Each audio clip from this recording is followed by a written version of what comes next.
हुकूमत ने तहरीक लब्बैक पर पाबंदी की मंजूरी दे दी। ज़ाब्ते की कार्रवाई के लिए विफाकी वजारत दाखिला को अहकामात दे दिए गए। विफाकी काबीना के एलामी में कहा गया है कि TLP दहशतगर्दी और पुरतशद्दुद कार्रवाइयों में मुलव्विस है।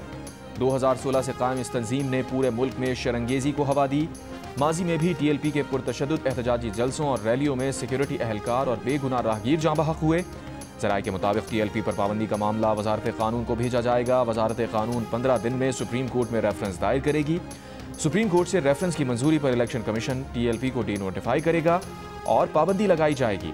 Supreme court of Pakistan TLP पर पाबंदी का हतमी फैसला करेगी।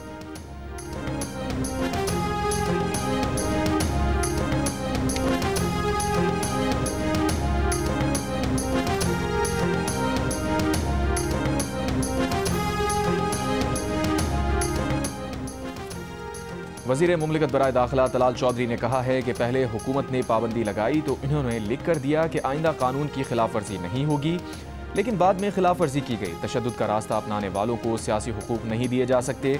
रियासत अब रियासत लगेगी, किसी किस्म की इंतहा पसंदी नहीं चलेगी।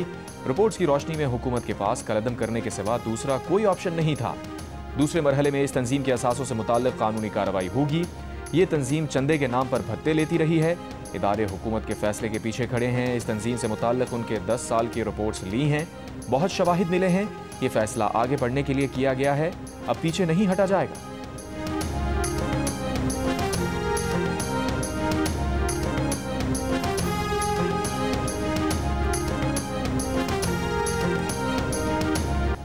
आइंदा 3 साल तक सनती और ज़रई शोबे को इजाफी बिजली 22 रुपये 98 पैसे फी यूनिट के हिसाब से फराहम की जाएगी।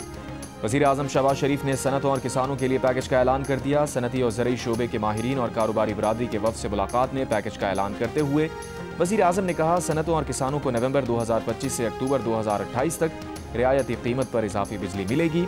सनती शोबे को 34 रुपये और ज़रई शोबे को 38 रुपये पर मिलने वाले यूनिट की कीमत कम करके इजाफी यूनिट्स फराहम किए जाएंगे। रोशन मईशत बिजली पैकेज के तहत फराहम की जाने वाली बिजली का बोझ घरेलू सार्फिन या कोई दूसरा शोबा नहीं उठाएगा।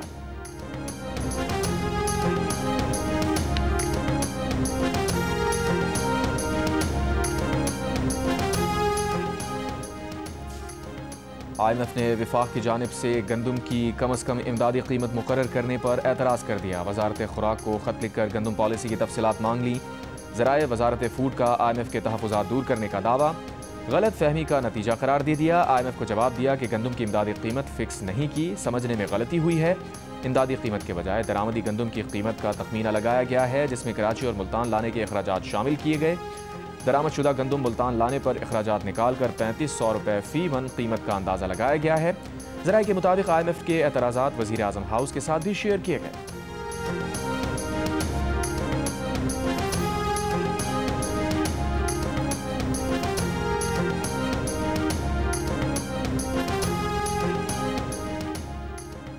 लाहौर में नान और खमीरी रोटी की कीमत में 5 रुपये का इजाफा। सदर मुत्तहिदा नान रोटी एसोसिएशन का कहना है कि फ़ाइन आटे की बोरी की कीमत में 4500 रुपये से 5000 रुपये तक इजाफा हुआ है। इसलिए नान और खमीरी रोटी की कीमत 30 रुपये मुकर्रर की गई है। रावलपिंडी टेस्ट में जनूबी अफ्रीका ने पाकिस्तान को 8 विकेट से हरा दिया। टेस्ट के चौथे दिन रिजवान चले ना बाबर ने जिम्मेदारी निभाई। सलमान भी बड़ी इनिंग्स खेलने में नाकाम रहे। दीगर बल्लेबाजों ने भी सिर्फ मैदान में आने की रस्म निभाई। दूसरी इनिंग्स में पाकिस्तान टीम 138 रन पर ढेर। स्कोर कार्ड पर बाबर आजम 50 और सलमान आगा 28 रन के साथ नुमाया। साइमन हार्मर ने 6 खिलाड़ियों को आउट किया। जनूबी अफ्रीका को टेस्ट जीतने के लिए 68 रन का हदफ मिला, जो उसने सिर्फ 2 विकेट पर हासिल कर लिया। सीरीज भी 1-1 से बराबर कर दी। मेहमान टीम के केशव महाराज मैच और मोतुसामी सीरीज के बेहतरीन खिलाड़ी करार पाए।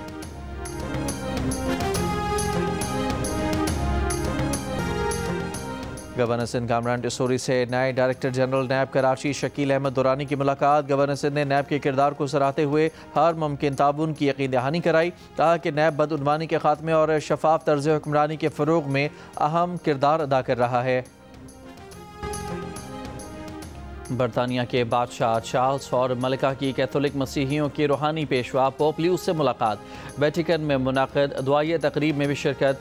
500 बरस में ये पहला मौका है कि बरतानिया के तख्त पर बराजमान बादशाह ने ऐसी दुआई तकरीब में शिरकत की हो। एबी ऑफ सेंट पॉल में बादशाह चार्ल्स के लिए सोने की खुसूसी नशिस्त का अहतमाम किया गया। दुआई तकरीब में कैथोलिक और एंग्लिकन चर्चेस के अनासर शामिल। बादशाह और मलका खुसूसी दरवाजे से बेसिलिका में दाखिल हुए। आवाम के लिए दरवाज़ा हर 25 बरस बाद खोला जाता है।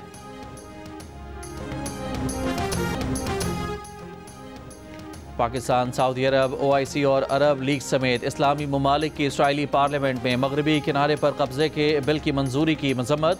मुश्तरका बयान में इक़दाम को बैनुल-अक़वामी कवानीन और UN करारदादों की सरी खिलाफ वर्जी करार दिया गया। कहा कि आलमी अदालत इंसाफ ने फ़लस्तीनी सरजमीन पर इसराइली कब्जे, आबादकारी और इंज़माम के इक़दामात के गैर कानूनी होने की तौसीक़ की। गज़ा में इमदाद से मुताल्लिक़ इसराइली जिम्मेदारियों पर आलमी अदालत इंसाफ की राय का खैर मकदम करते हैं। इसराइल यकतरफ़ा और गैर कानूनी इक़दामात जारी रखने से बाज रहे। आलमी बरादरी के साथ अपनी अखलाकी और कानूनी जिम्मेदारी पूरी करे। इसराइल से फ़लस्तीनी अवाम के जायज़ हकूक़ को तस्लीम करे।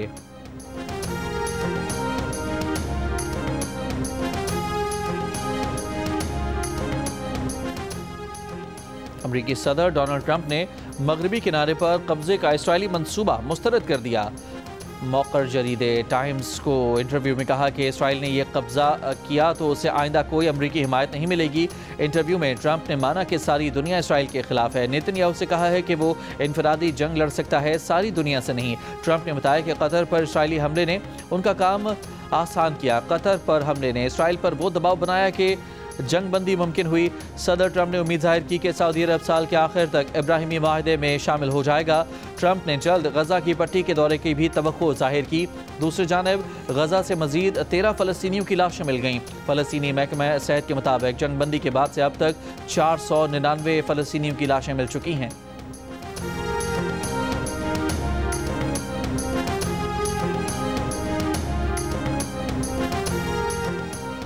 बरतानवी वज़ीर आज़म सर केयर स्टारमर ने मुस्लिम कम्यूनिटी और मसाजिद को नफरत अंगेज़ हमलों से बचाने के लिए 10 मिलियन पाउंड की इजाफी फंडिंग का ऐलान कर दिया।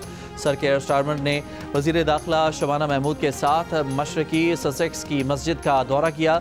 रवा माह के आगाज़ पर मस्जिद के दरवाजे के साथ एक गाड़ी को आग लगा दी गई थी। सर केयर स्टारमर ने कहा कि बरतानिया को अपनी रवादारी पर फ़ख्र है। किसी भी कम्यूनिटी पर हमले पूरी कौम और हमारी रवादारी पर हमले हैं। फंडिंग से मुस्लिम कम्यूनिटी को तहफ़्फ़ुज़ का एहसास मिलेगा।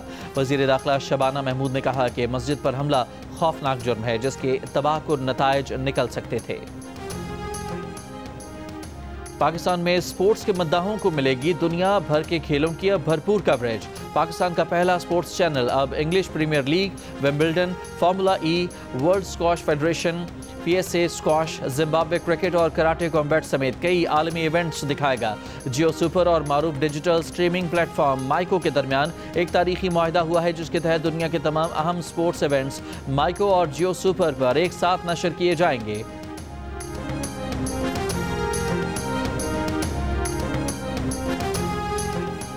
ICC विमेंस वर्ल्ड कप में भारत ने न्यूजीलैंड को 53 रन से हराकर सेमीफाइनल में जगह बना ली। बारिश से मुतासरा मैच में भारत ने 49 ओवर्स में 3 विकेट पर 340 रन बनाए। डकवर्थ लुइस मेथड के तहत न्यूजीलैंड को 44 ओवर्स में 325 रन का हदफ मिला। टीम 8 विकेट पर 271 रन बना सकी। वर्ल्ड कप में आज पाकिस्तान टीम अपना आखिरी मैच श्रीलंका के खिलाफ खेलेगी। मेगा इवेंट के दिलचस्प मैच जियो सुपर बराह रास्त नशर कर रहा है।